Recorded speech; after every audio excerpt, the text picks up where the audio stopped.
Hello student, आज मैं आपको जो नया टॉपिक शुरू करने जा रही हूँ वो है कि बाल गंगाधर तिलक के जो स्वराज्य के संबंध में विचार थे, इस पे मैंने आपको पहले बताया था।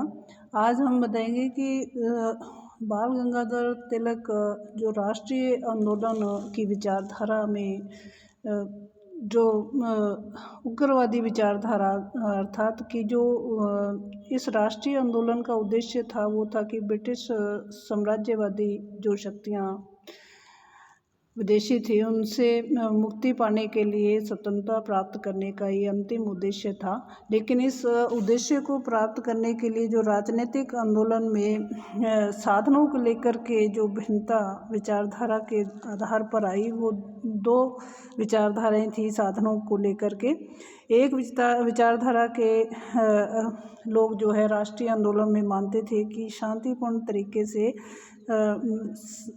प्रार्थना करके, प्रस्ताव रख के और टेबल टॉक के द्वारा जो है अपने उद्देश्य को प्राप्त करने का प्रयास किया जाए। लेकिन दूसरी जो विचारधारा के लोग थे राष्ट्रीय आंदोलन में, उनका ये मानना था कि इन साधनों के द्वारा हमें जो है अपने उद्देश्य की प्राप्ति नहीं हो सकती। हमें ऐसे साधन अपनाने हैं जिन साधनों की प्रभावशीलता जो है अधिक साम्राज्यवादी शक्तियों पर हो और प्रभावशाली दबाव के द्वारा हम अपने साधनों के द्वारा, तकनीक के द्वारा जो है अपने उद्देश्यों की प्राप्ति कर सकें। तिलक जो है वो राजनीतिक आंदोलन की जो उदारवादी साधन थे उससे सहमत नहीं थे।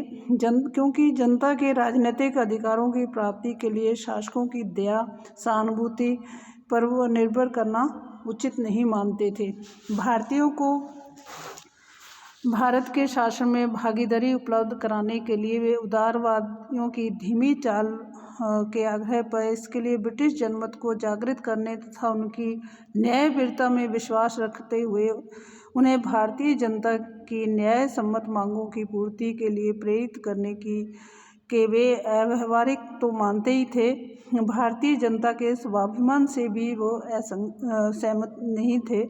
उनका कहा कि पूरे ब्रिटिश मतदाता को अपने मत से प्रभावित और सहमत करना, तब उनके माध्यम से ब्रिटिश संसद के सदस्यों पर अप्रत्यक्ष दबाव डालना और उनके माध्यम से एक मंत्री परिषद का गठन करना जो भारत के लिए अनुकूल रुख रखती हो और पुनः पूरी ब्रिटिश संसद और उदारवादी पार्टी मंत्री परिषद से यह अपेक्षा करना कि वे भारत में नौकरशाही और भारतीय आकांक्षाओं जो उन अपेक्षाएं के प्रति संवेदनशील होने के लिए दबाव डालें, मेरे मत में यह अव्यावहारिक और निरर्थक है। ऐसा नहीं संभव हो सकता। उन्होंने उदारवादियों के साधन जो थे कि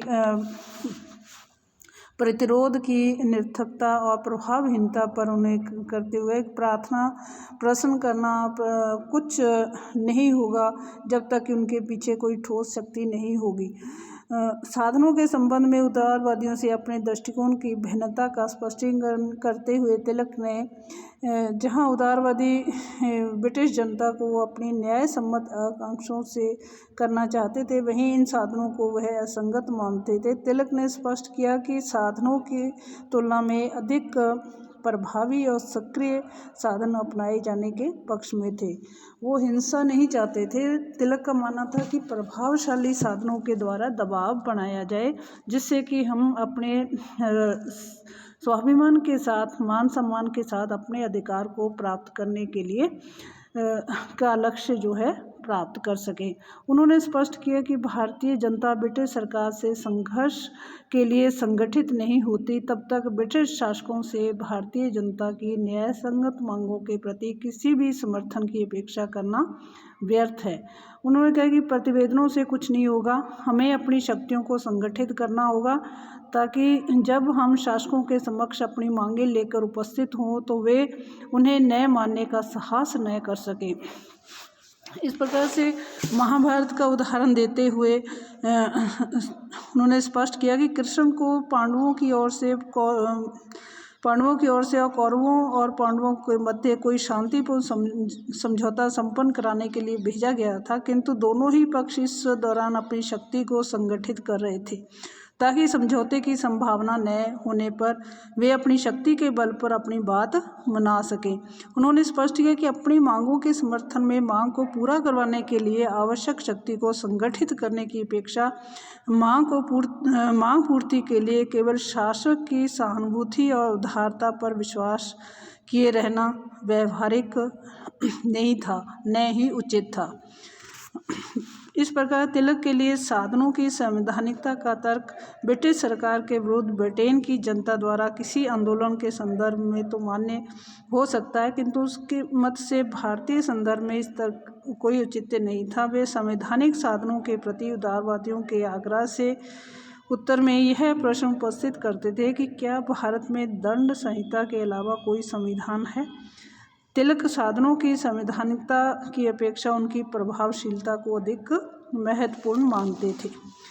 तिलक का ये मानना था कि हम चाहे कैसे भी साधन अपना लें, अगर हम शांतिपूर्ण तरीके से समझौते और प्रार्थना और प्रस्ताव के द्वारा ब्रिटिश शासन पर दबाव डालते हैं, तब भी वो हमें दंड देते हैं, तब भी वो हमारे इस उद्देश्य को वो अपने खिलाफ मानते हैं, साम्राज्यवादी शक्ति।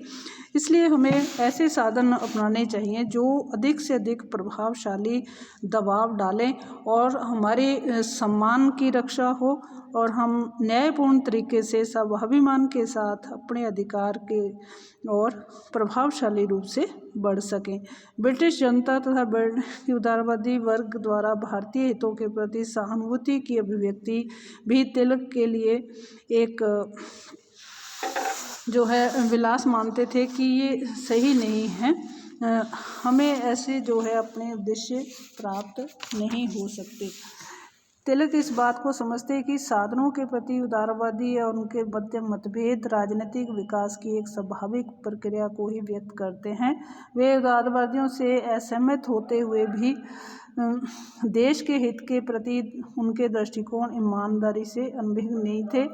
वे जानते थे कि साधनों के प्रति दृष्टिकोण देश की राजनीतिक आकांक्षाओं के निरंतरता का प्रतीक है।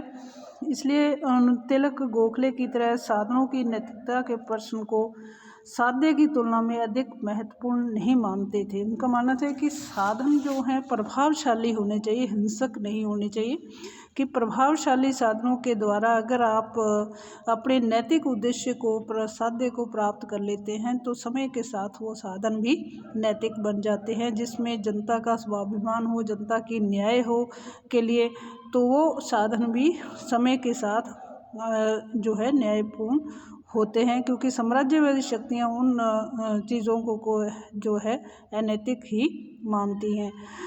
साधनों के इस प्रकार से राष्ट्रीय आंदोलन में जो साधनों को लेकर के विचारधारा में जो अंतर आया, वो एक अंतर जो है वो तिलक जो है प्रभावशाली साधनों के समर्थन में थे कि नैतिक उद्देश्य की प्राप्ति के लिए साम्राज्यवादी शक्तियों को की गुलामी से बचने के लिए आवश्यक है कि हमें प्रभावशाली साधन अपनाकर एकजुट होकर के अपने अधिकार के लिए स्वाभिमान तरीके से न्यायपूर्ण आधार पर जो है शांतिपूर्ण तरीके से लड़ना आवश्यक है।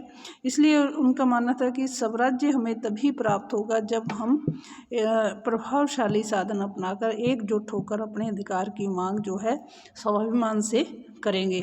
इसके लिए उन्होंने कि स्वराज्य की प्राप्ति के लिए ब्रिटिश साम्राज्य की शक्तियों को कुचलने के लिए, अपनी स्वतंत्रता प्राप्त करने के लिए आवश्यक है कि हमें कुछ साधन ऐसे अपनाने होंगे, जिसमें उन्होंने स्वदेशी बहिष्कार और निष्क्रिय या स्वदेशी शिक्षा पर जोर दिया कि हमें स्वदेशी बहिष्कार और राष्ट्रीय शिक्षा पर बल देना होगा।